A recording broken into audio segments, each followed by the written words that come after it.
Capítulo 7. Y bueno, bienvenidos al capítulo número 7 del podcast de Life Academy hecho para ustedes. Así que bueno, estamos Lian y yo de nuevo y hoy tenemos un tema súper interesante. Consideramos que es un tema que marca un punto de inflexión y más en esta parte, en Latinoamérica, en esta parte del mundo, acá en Latinoamérica, donde la educación financiera la sentimos, al menos yo, mi opinión personal, siento que es bastante precaria y que está bastante con muchas antiguas creencias y conceptos sí, conceptos rezagados que ya se han ido actualizando, ¿no, Lian? Sí, yo ahí tengo como dos puntos de vista distintos, ¿no? Ok. El primero es lo que mencionabas, ¿no? Está un poco rezagada, un poco arcaica, que en cierto punto creo que sí, que es verdad, pero también, si nosotros vamos a otras partes del mundo, la volatilidad y la historia económica de Latinoamérica nos da a entender conceptos más avanzados que los países que a lo mejor tienen una economía más tranquila, no tan vibrante, no lo tienen tan arraigados en su cultura, ¿no? Lo que Exacto. podría ser la inflación, que hay gente en el mundo, en Estados Unidos, en Europa principalmente, que obviamente tienen bancos centrales mucho más fuertes, que están descubriendo la inflación, la descubrieron en 2020. Claro, Es verdad. y es algo que los países latinoamericanos, por bien o por mal, ya lo tenemos inculcado desde que nacemos, ¿no? Exacto. Sí, sí. Sin duda alguna hay que dividir las aguas acá, ¿no? Me parece, porque más allá de que nosotros estamos sometidos a presiones en el mercado totalmente distintas, ¿no? A lo que puede estar sometida en los otros mercados con más madurez, eh, tenemos eso, ¿no? Que puede ser muy positivo y también enseñarnos mucho más y tomar ventaja quizás, Lian, ¿no? ¿Cómo crees tú que podemos empezar a cambiar este paradigma en la educación financiera dentro de Latinoamérica? ¿Hay alguna limitación para alguien que tenga algún oficio, ocupación, edad? ¿Tú crees que hay alguna limitación? Limitaciones per se no las hay, pero sí es verdad que obviamente alguien que está en una situación que vive el día a día, de que capaz que justamente tiene que hacer una changuita para llegar a fin de mes y hablar de educación financiera, capaz que es un poco de una dicotomía ahí, ¿no? Sí. A lo mejor sí que hay que hablarle de, bueno, de que mejore sus ingresos, de que viva más tranquilo para después acomodarse y poder ver qué hacer con el Pero dinero. viene siendo parte de educación financiera, Lian, ¿no? Es O sea, parte, si tú digamos, disculpa que te interrumpa, pero si tú, por ejemplo, antes de enseñarle a que sea un inversor sofisticado, por ejemplo, que digamos que sea nuestro objetivo, ¿no? Que es lo que queremos lograr con todo esto, le enseñamos a manejar sus finanzas personales. sin dudas. O sea, el puntapié inicial El es puntapié exacto. intentar de entender lo que es el gasto y el ahorro, ¿no? Ujú. Creo que empieza por ahí todo. El tema es que alguien que está 24/7 buscando la chanquita para llegar a fin de mes, Sí, sí, no va a tener ese tiempo. claro. O no se lo va a hacer ese tiempo. Pero entonces sería responsabilidad nuestra, Lian, Es poder encontrar la manera, ¿entiendes? la pregunta de quién es la responsabilidad Exacto, o sea, a ver. es una gran Sí, pregunta, sí, es ¿no? una gran pregunta, eso es bien. Yo digo, lo tomo como una responsabilidad para mí porque desde este lugar, ¿entiendes? Y desde lo que hacemos nosotros, a lo que nos dedicamos, difundimos, ¿no? Información Ujú. referente a la educación financiera. Entonces, como que nos ven en las redes, te ven en varios lugares. Entonces, bueno, quizás alguna de esas palabras que dices Sí. pueden, ¿entiendes? O alguna de esas instrucciones que das, por ejemplo, de cómo controlar tus gastos al mes. Bueno, ya el hecho de controlar, Exacto. controlar y gastos o controlar tus finanzas, O ya es. detectar tu fuga. ¿Dónde es Claro, la pequeña fuga que tienes? claro, hay mucha gente que directamente no es consciente ni de lo que gasta, ni a dónde se va el dinero, ni incluso algunos que no saben con previsibilidad cuánto van a ganar el mes que viene. Ujú, Y bueno, poder ir ordenando eso es claro, clave y a partir de ahí empezar a construir, ¿no? Como esas son claro, las bases y a claro. partir de ahí decir, bueno, tengo un presupuesto, mi presupuesto está limitado, que por lo general el presupuesto de la gente, o lo llama lifestyle inflation, inflación del estilo de vida, por lo general el presupuesto de la gente es la totalidad de sus ingresos. Bueno, a partir de ahí empezar a construir, bueno, mi presupuesto lo acoto a esto, porque cierto porcentaje lo voy a dejar para ahorrar e invertir. Hay un libro muy conocido que es El hombre más rico de Lo Babilonia, leí. que es un libro muy viejo que habla de los babilónicos, que es Sí. hace cientos de años, Babilonia fue la nación más rica del mundo y después se vino abajo y desapareció Sí. de un momento a otro. Pero fue durante Escúchame, mucho tiempo. y tú lees ese libro, Lian. Cuando yo lo Sí. leí, estaba leyendo el diario del lunes, me parece. Claro. ¿Entendés? O sea, estaba leyendo totalmente. el diario que salió el lunes. O sea, fue un libro que fue escrito hace mucho tiempo, Sí. más de 100 y no sé cuántos años, y tú lo lees y es la situación en la que estamos hoy. Siempre estamos en esa situación. Entonces me parece buenísimo. Y habla de la importancia de ahorrar al menos el 10% de tus ingresos, y así lo hacían los babilónicos y así construyeron riqueza. Exacto. Además de que eran unos trabajadores natos, que estaban todo el tiempo buscando oportunidades, pero puedes aprender varias cosas y es un libro muy simple, muy fácil de leer Ujú. y que te puede enseñar bastantes cosas en cuanto a finanzas básicas, ¿no? Es correcto, es correcto. También hago un aporte acá en paréntesis, Liam, porque no sé si leíste El hombre que calculaba. No lo leí. Es también un libro de esa época y está buenísimo porque te enseña, digamos, matemática realmente muy básica, ¿me entiendes? Que cualquier persona puede aplicar, que va orientada a eso, ¿no? Al cómo multiplicar el dinero y a cómo, a cómo hacer, ¿no? Que sea un sistema más eficiente, tanto nosotros mismos, nuestros gastos, como nuestros ingresos. Muy bueno, muy buen libro. Ahí yo sí puedo empezar con un tip, porque ahí soy muy práctico, ahí me gusta tener mis métodos y mis sistemas en cuanto a mis finanzas personales, cómo las organizo yo. Sí. Si a alguien le sirve, le sirve. Yo utilizo una app, por ejemplo, para controlar los gastos. Entonces anoto ahí lo que voy gastando en el mes. Tengo un presupuesto máximo, pero la verdad es que nunca llego hasta ahí, porque está muy tranquilo, pero después voy en porcentajes. Porcentaje de ahorro, porcentaje de gastos para comida, porcentaje de gastos para tal cosa, y a partir de ahí voy organizando y cumpliendo los presupuestos. Entonces, Y eso fue siempre, o sea, claro. sin importar cuánto ganes, si ganas mucho o poco, es porcentaje. Sí, es porcentaje. Entonces, sí, va fluctuando capaz que tu ingreso sube o baja, pero vos estás hablando en porcentajes. Entonces, Exactamente. siempre representa la misma cantidad. Representa la misma cantidad, no importa el numerito. Está exactamente. perfecto, genial. Liam, y esto que tú aplicaste, lo aplicaste porque, bueno, todos sabemos que ya, o sea, que eres un profesional del mundo de las finanzas y las inversiones. No, pero esto que dices, ¿lo empezaste a aplicar después de recibirte en la universidad o comenzó justamente antes? No, la universidad. Lo recibiste antes, digamos. La universidad, yo tuve economía y finanzas. De finanzas personales no te enseñan prácticamente nada. Mira vos. No te enseñan casi nada de finanzas personales. Ves otras cosas, ves cómo funciona la economía, los sistemas bancarios, bueno, un montón de cosas, Ujú. pero finanzas personales en sí no se ve en la universidad. Ok. Es algo para mí que debería empezar desde incluso antes, desde el colegio, y sin importar a qué te dediques, debería estar inculcado en cada uno de nosotros, ¿no? Exacto. Así como tenemos materia de historia, podríamos tener una educación financiera. Sería muy beneficioso para todos. Para todos, Sí. claro, sí. Sin duda alguna. Bueno, genial. Y después, ¿qué pasó? Digamos, una vez que organizamos, ¿no? Vamos a decir que si queremos empezar en el mundo de las inversiones y estamos metidos en digamos, por el estilo de vida y la situación en la que estamos, ¿no? Tenemos que estar laburando 24/7 y no tenemos ni idea de cómo empezar a ahorrar, aunque sea el 1% de lo que ganamos. Es un gran tema ese, me encanta. ¿Qué es lo primero, ¿no? que recomiendas y qué es lo primero que harías, digamos, ¿no? Yo lo que hago, y capaz que es un poco duro al principio, Sí, obvio. porque siempre estás Es un cambio, estás acostumbrado haciendo un cambio rotundo. Sí. Empezando porque estás haciendo un cambio en tu vida, ¿no? Los primeros meses va a ser duro, capaz te cuesta acostumbrarte. Por esto justamente, ganás 100, gastás 100. La mayoría de la gente le pasa eso.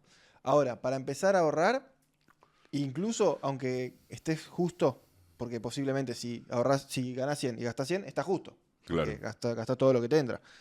Lo que yo hago, o cómo me funcionaba a mí al principio también, yo le llamaba un impuesto al ahorro. O sea, vos tenés tu sueldo bruto y tu sueldo neto. Ujú, Obviamente, lo que está en el medio, que son los impuestos, vos directamente no contás con ello. ujú. Te olvidás de que existe. Bueno, hacer lo mismo con un impuesto al ahorro. Ok, Entonces, está el sueldo bruto, el sueldo neto y el sueldo que te queda, que es después del impuesto al ahorro. perfecto. Entonces, es literalmente como que esa plata no existiese. Como si fuese un sindicato, pero el sindicato sos el vos del futuro. Claro, Entonces, vos vas a estar agradecido de ese momento. O sea, a mí me pasó también cuando Sí. empecé a trabajar. Y empecé con 10%, que es muy poco. O posiblemente, no sé, tenés la suerte de ganar $1.000, son $100. Ahorrate esos $100, olvídate de que existen. Y en la que llegues, o sea, y en un momento vas a llegar a ahorrar 6 meses de tu sueldo, que es lo que se suele recomendar para empezar a invertir. Entonces, exacto. si pasa algo, no tenés comprometido ningún activo financiero la plata que necesitas usar.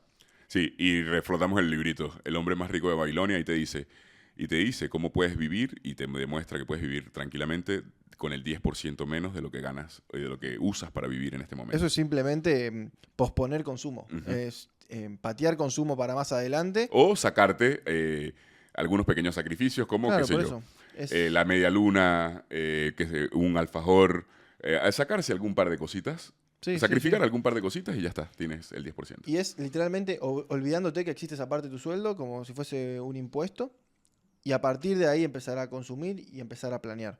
Después, bueno, a mí lo que me gusta hacer es eso, tener 6 meses de tu sueldo ahorrado con un fondo de emergencia y a partir del séptimo mes, digamos, cuando empieza el séptimo mes a ahorrar, esa parte empezar a invertirla. Ok, Y ahí se puede invertir en muchas cosas, lógicamente, hay un montón de activos financieros. Pero lo que más me gusta y lo que me gustaría que se queden es con esta mentalidad del ahorro y también lo que es todo lo que es el interés compuesto, ¿no? exacto, sí, sí. Podemos hablar también de eso, del interés compuesto.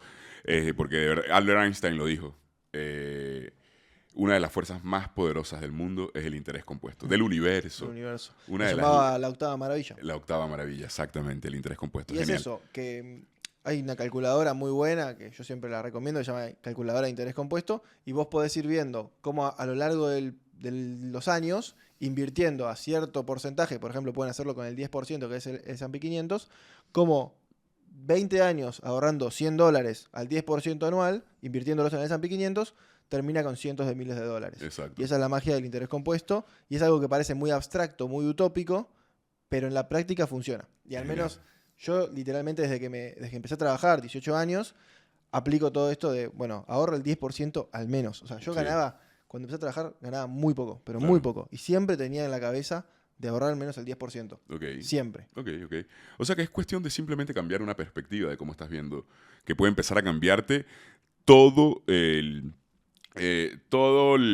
¿cómo decirlo? El contacto que tienes o la forma en la que ves el dinero y que te desenvuelves con él, ¿no? Cómo te la llevas con el dinero, ¿no? Bueno, eso es la mentalidad frente al Exacto. dinero, es algo que solemos hablar nosotros fuera de cámaras con Ludo y también es algo muy interesante. Exacto. Eh, O sea, entonces si hay alguien que están escuchando, porque capaz ya hay alguien que vea este podcast y diga educación financiera, cree que estamos hablando de temas técnicos Y es algo completamente aplicable para todos, ¿no? y es algo completamente aplicable para todo. O sea, no necesitas tener cierta edad, ni tener cierto conocimiento, ni ser un experto o un inversor sofisticado para empezar a controlar tus gastos, a empezar a controlar lo que entra y lo que sale, ¿no? Empezar con Efectivamente. esa simple Y si en tu trabajo utilizás Excel o hay un montón de aplicaciones, pero Excel tiene como una planilla que ya está armada, una plantilla ya está armada, donde vos podés poner tus ingresos, tus gastos, tu ahorro, tus inversiones. Después, por ejemplo, yo tengo mi propio Excel que me gusta a mí cómo está hecho, que me calcula el tipo de cambio, bueno, un montón de cosas, Claro. pero eso depende de cada uno. Te lo puedes armar a tu gusto y una vez por mes, 2 veces por mes, lo vas viendo, lo vas completando, lo vas controlando también. Yo tengo una hojita por cada mes y voy Claro. viendo cómo evoluciona. Algo muy simple, pero que a mí me sirve y está bueno. Ajá, perfecto, genial. Lian, y ahora, hablando ya desde un punto de vista más técnico, ¿cómo podríamos, o sea, qué es lo que nosotros deberíamos empezar a hacer desde nuestra posición para llevar y transmitir el mensaje de la educación financiera? ¿Qué necesidad? ¿Por qué tenemos que nosotros tener educación financiera? Empezando por ahí, ¿por qué? Bien, una de las patas más importantes de la sociedad hoy en día, además de la salud, las relaciones, es el dinero. Y es innegable, es parte del día a día, es parte del mundo en el que vivimos. Sin dinero se te acotan un montón de posibilidades. Y poder dominar esto, controlarlo, estar más a tu alcance, te va a dar muchos beneficios de largo plazo. Por ejemplo, para mí el problema más grande hoy en día, y que creo que todos tenemos que estar atentos y en alerta, tampoco quiero sembrar pánico, pero es algo que está pasando hoy en día en el mundo, que es el tema jubilatorio.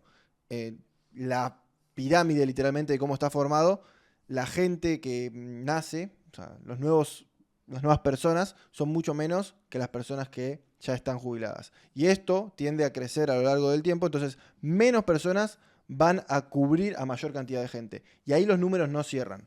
Entonces, ¿eso cómo se paga? ¿O cómo cómo lo pagan los gobiernos o los estados en las que son públicas? Emitiendo dinero. Y esa emisión de dinero te devalúa el dinero que usamos nosotros hoy en día.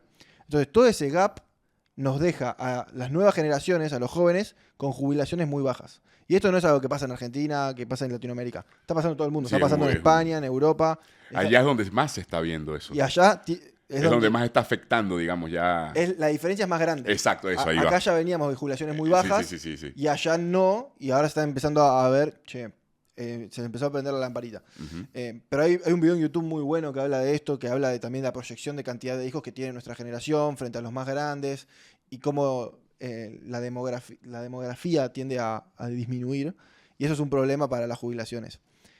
Va a haber alternativas, posiblemente utilizando la tecnología para equilibrar esto y que no sea un inconveniente a mayor escala, pero ya simplemente por eso es que tenés que ahorrar e invertir a largo plazo para jubilarte. O sea, si en algún momento te querés jubilar, eso va en Ok. cada uno, vas a necesitar hacerlo. Entonces, esa es la primera primera, alertita que yo les claro. diría sobre por qué aprender educación financiera. Perfecto, perfecto, genial. Sí, sí. Y también por todo lo que es deudas. Un montón de gente se complica la vida por temas financieros. Y Tranquilidad. sinceramente, Justo me quitaste la palabra de la boca. Un poco de tranquilidad. al es menos. hacer un par de cosas bien y ya estás ordenado. Y a partir de ahí Exacto. construís. Y te fijas hasta dónde vas y hasta dónde retrocedes, pero a partir de ahí construís siempre de una base ordenada. Si vos directamente no sabes cuánto te entra y no sabes cuánto te sale, ya estás mal. O sea, si tú... Bueno, después yo tengo varias reglas, no sé. Sí. Tengo varias reglas en cuanto a tarjeta de crédito, en cuanto a la vivienda, diferentes cosas que me gustan a mí aplicar. Pero bueno, eso ya va en cuanto a cada uno, ¿no? Claro, claro, sí, pero sin duda alguna, si nos empezamos a organizar un poco y colocamos y desviamos nuestra atención hacia cuánto ingresa, cuánto sale en realidad, trata de detectar esa pequeña fuga que te termina hundiendo el barco, ¿no? Esa pequeña gotita, ¿dónde está la gotita que te está desangrando? Porque si se ponen a analizar sus Sí. gastos, Sí, y tampoco van a es que- llevar sorpresas. Tampoco le haría tanto hincapié en, che, no te tomes un café acá en el Claro. kiosco. Que eso es algo que se dice mucho, ¿viste? Si te ahorras un café por día, al año te ahorras, no sé, miles de dólares. Tampoco le daría tanta bola a eso. Por eso a mí me gusta verlo en porcentajes. Yo tengo mi porcentaje para esto, mi porcentaje para lo otro, y a medida que escalen mis ingresos, el porcentaje se mantiene igual. Entonces, si escalan mis ingresos, escala mi estilo de vida. Pero no necesariamente va a haber una inflación tan marcada porque es en términos de porcentuales. Claro. Entonces, escala todo, escala mi gasto, mi ahorro y mi inversión. Claro, porque de no ser así, digamos, en la medida en que tus ingresos crezcan, también van a crecer tus gastos. Entonces Claro. vas a quedar en el mismo cero, ¿entiendes? Si ganas 100, gastas Exactamente. 100. Si ganas 1000, gastas 1000. Pero nunca terminas ajustando, entonces no va a haber un salario y no va a haber un ingreso que termine siendo bueno para que tú empieces a ahorrar o invertir Si si, vos no lo querés- organizas de esta forma, digamos, ¿no? Si vos querés gastar todo, el mundo está lleno de oportunidades de que lo gastes. Y Exacto. lo que más le conviene a la economía es que la gente gaste. Claro. Porque así es como crece el PBI, literalmente, cuando crece el consumo. Entonces, también otra cosa es, a medida que vas cambiando de laburo, teniendo diferentes ingresos, poder ir ajustando esos porcentajes, una tarea al menos coherente de hacer. Exacto. Pero incluso si no la haces, y si tenés buenos porcentajes, se puede seguir laburando bien. Y no necesariamente significa gastar mucho. También hay toda una vertiente de minimalismo muy importante. Podés vivir muy bien con pocas cosas, pero bueno, eso es parte Sí, de ya filosofía. depende de la filosofía, de del cada estilo de uno. vida de cada uno, Sí. obviamente, sí, eso está claro. Genial, Lian. Entonces, primero, ¿cuál es el caso, no? Porque yo puedo decir, por ejemplo, Ray Dalio, Sí. ¿no? Uno de los inversionistas más exitosos en el mundo. Para el que no lo conoce, lo invito a que lean un poco o consulten la vida de este personaje. Invirtió desde muy joven, sin tener conocimiento en inversiones, sin tener dinero para invertir, solamente tenía $5 y compra una acción porque costaba $5. O sea, ni siquiera analizó el precio de la acción, no tenía conocimiento, no tenía nada. Creo que, si mal no me equivoco, esos $5 a hoy le representan $80,000 a él. ¿Entiendes? Después del paso del tiempo. O sea, imagínate, ¿no? Esto nos dice, o es un ejemplo de que no necesitamos mucho dinero, no necesitamos mucha información y no necesitamos ser unos inversionistas sofisticados para poder empezar y dar los primeros pasos. Entonces, Lian, si alguien nos está viendo, una ama de casa nos está viendo un estudiante de primaria, nos está viendo un estudiante de secundaria, ¿qué le podíamos brindar a ellos para que ajusten un poco y empiecen un poco a modificar esa educación financiera, a mejorar sus finanzas? Bien, yo iría primero por el caso contrario. ¿Ok? No por el caso positivo de Ray Dalio, sino por el caso negativo, digamos, de un montón de celebridades, de deportistas, que se hacen ricos muy rápidamente y en la que dejan de generar, en el momento en el que dejan de generar ingresos acordes a su actividad, quiebran. El caso muy famoso de un basquetbolista que juega en la NBA, que vos estás en Nueva York y la gente se lo cruza al jugador de la NBA que tenía un contrato millonario en la calle, sin casa, y eso es por falta de educación financiera. Sí. Entonces, Pasa mucho en el deporte, pasa. si vos no tenés educación financiera y te ganás la lotería, posiblemente termines en el mismo lugar donde estabas. Incluso peor, la estadística del Green Card, de la lotería del Green Card en Estados Unidos. ¿Cómo es eso? Imagínate que ellos empezaron después a regular la forma en la que liberaban el dinero a la gente. Mirá. ¿Me entiendes? Porque se ganan 100 millones de dólares y en principio se embolsaban los 100 millones de dólares. Ujú. Entonces la gente empezaba, ¿me entiendes?, a darse lujos, vanidades, y ignorando lo que tenían, lo que viene detrás de todo eso, que es impuestos al También. lujo, Bueno, eso también ¿entiendes? es terrible. Ignorando todo lo que se estaban acumulando en cosas. Y resulta que, y Lian, es sorprendente, pero creo que en menos de 5 años, terminan el 90% de ellos en condiciones peores Terrible. de las que estaban antes de ganarse la Green Card. Entonces, el Green Card, esa lotería de la Green Card de Estados Unidos, empezó a soltar de a poco, de granado, Mirá. ese premio porque la gente, bueno, imagínate. Bueno, Shaquille O'Neal también hablaba mucho de esto de los jugadores de la NBA. Claro, por ejemplo, en el caso de Shaquille O'Neal, a los 20 años firma un contrato de 50 millones. Estoy inventando números porque no me lo sé. Sí, sí, Pero sí. firma un contrato de 50 millones. Claro, en su cabeza dice, tengo 50 millones para gastar. Agarra y empieza a gastar los 50 millones. Obviamente, si vos querés gastar los 50 millones, lo vas a encontrar la forma de gastarla. Claro, lo que él no tiene en cuenta es que esos 50 millones, el 30% aproximadamente va de impuestos, X porcentaje va para el representante, X porcentaje va para el equipo que lo formó, y gastó 50 millones por 30 que le quedaron. Entonces ya tenía una deuda de 20 millones. Y esto es una historia también real de un Real. jugador de la NBA elite. Claro.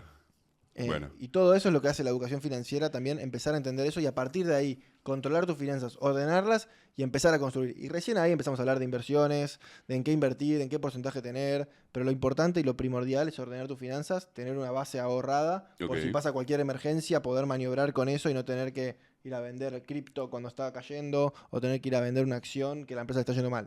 Exacto. Porque son inversiones de largo plazo. Perfecto. Entonces, a partir de ahí construir. Genial, genial. Bueno, buenísimo ya. Lian, y para ir cerrando, ¿te parece que...? Porque también yo veo, ¿cómo lo veo esto? Porque mira, yo veo como una divergencia ahora, porque hablando un poco de criptos, si bien en Latinoamérica no tenemos la educación financiera que existe en otros lugares del mundo, donde ya la gente empieza a invertir desde muy temprana edad con poco y nada de dinero que tienen, en el mundo de las criptomonedas, Latinoamérica es como líder y referencia a nivel mundial, ¿no? Yo creo que ahí pasan varias cosas. Por ejemplo, vos vas al mercado estadounidense y los estadounidenses tienen acciones sin saber que tienen acciones. Y nosotros, para tener acciones, tenemos que saber que tenemos acciones. Amplío porque queda muy abstracto. Vos simplemente por tener tu jubilación en Estados Unidos ya estás invirtiendo indirectamente en bonos norteamericanos y en acciones. ¿Por qué? Por los 401k, que es una forma jubilatoria privada en Estados Unidos. Acá, para vos tener acceso a las acciones de largo plazo y beneficiarte del buen rendimiento que tiene, por ejemplo, el mercado norteamericano, el S&P 500, tenés que exactamente saber qué estás haciendo, ir a un broker, seleccionar. Entonces, la fricción que hay es mayor acá y necesitas de mayor conocimiento para poder estar al mismo nivel. Ok. Entonces, el laburo ahí está en que haya formas de ampliar el conocimiento para que más personas lo hagan, pero también la estructura, ¿no? Claro. ¿Qué tanto le corresponde al ciudadano y qué tanto le corresponde a la estructura? Y la estructura no simplemente es un Estado, un gobierno presente, no necesariamente. Pueden ser empresas tecnológicas que te lo faciliten. Claro. Obviamente acompañado de todo lo que son leyes y todo lo que es gubernamentalidad o burocracia, ¿no? Exacto. Pero sí que es verdad de que nosotros empezamos más abajo, pero rebuscándonosla y con las dificultades que tenemos, equiparamos. O sea, Exacto. yo no creo que estemos en desventaja, ni mucho menos. Incluso creo que tenemos ventaja sobre los países que están acomodados y tranquilos, entre comillas, porque ni saben de la piña que se les va a venir con la inflación, con las jubilaciones, etc. Nosotros estamos siempre en alerta y eso es un gran beneficio, Un gran beneficio. para mí, de Exacto. Latinoamérica. No, yo lo veo exactamente igual y sin duda alguna hay casos emblemáticos, como por ejemplo el dueño de Mercado Libre, el creador de Mercado Libre, es referencia a nivel mundial en el mundo de las inversiones y está en este lado del mundo. Y lo hizo de forma exponencial en muy poco tiempo, Sí, es verdad que- comparado con otros gigantes, ¿no? Como él. Sí, es verdad que a nivel empresarios, estos países tienen muchos magnates gigantes, que acá sale uno y lo endiosamos. Pero digo, en el común de las personas se empieza a ver mucha educación financiera. El otro día estábamos en una charla y decían, en 2 años, desde 2020 hasta el día de hoy, en 4 años, 3 años, pasaron de 3 millones de cuentas de inversión en Argentina a 15 millones de cuentas de inversión. Y la gran mayoría son jóvenes. Entonces, se empieza a ver esta adopción por la educación financiera y creo que está buenísimo y que llega para quedarse, ¿no? Bueno, genial. Lian, y para también, ya para cerrar, si queremos empezar a educarnos, a cambiar nuestra educación financiera, ¿dónde crees que podemos encontrar esto? Bueno, hay un montón de formas. Bueno, nombramos libros. Tenemos, bueno, los podcasts creo que es una buena alternativa. En Live tenemos un montón de contenido que vamos haciendo, tratamos de compartir nuestra experiencia con Ludo, no solamente como inversores, sino también como personas que tienen las finanzas personales incorporadas en su día a día. Así que esperemos que esto les haya gustado, que les haya aportado un poquito de valor y que se lleven algún tip práctico y dejen en los comentarios también si justamente hacen esto, si ordenan sus finanzas, si saben cuánto ganan, cuánto se les va en los gastos ordinarios y que nos dejen acá en los comentarios, vamos a estar leyendo. Si les gustó denle like, suscríbanse. Genial, genial. Lian, entonces tú crees que para nosotros empezar a cambiar nuestra educación financiera no necesitamos tener mucho conocimiento, pero sí necesitamos poner en práctica un par de tips que nos acabas de dar. Sí, yo creo que con 3, 4 tips, literalmente con 4 conocimientos, conceptos claros, ya podés marcar mucha diferencia de largo plazo. Y eso es interés compuesto, conocer lo que es la tasa real, la inflación, tener en cuenta la inflación, controlar tus gastos, ordenarlos. Si podés tener unas apps, por ejemplo, yo uso Manify para el día a día. Un Excel y los porcentajes ordenados con el fondo de emergencia y a partir de ahí empezar a invertir, empezar con unos ETFs del S&P 500 y ya con 4 o 5 cositas en 20 años, para los jóvenes que nos están viendo en 20 años, en 10 años incluso también, ya vas a ver un cambio abismal. Abismal. Entonces esto puede ser un hábito. Simplemente al crear este hábito 100%. Ya cambia es un totalmente. Hábito che, hoy es 27 de junio. 1 de julio, cuando tenga la nómina, el sueldo, nuevo sueldo, voy a ver más o menos cuánto tengo que pagar de tarjeta y ordenar todo. Y decir, bueno, a partir de julio puedo gastar tanto. Exacto. Voy a ahorrar tanto y voy a invertir tanto. Listo. Entonces, Exacto. creemos ese hábito, sembremos ese hábito. Y lo más importante es eso, que se queden con lo del impuesto al ahorro. Okay. Si estás en el día a día, te ganas 100, gastás 100, impuesto al ahorro. 10% que se va a ir a un sindicato, que va a ser tu sindicato de voz del futuro, y a partir de ahí vas a empezar a hacer como este fondo de emergencia. Me encanta, una manera muy didáctica y muy linda de verlo. Genial. Muchas gracias, Lian, por compartir con nosotros estos tips. Y bueno, si les gusta esta información, déjenlo en los comentarios que los estamos leyendo y nos vemos en el próximo episodio del podcast de Life Academy para ustedes. Gracias. Chao, chao.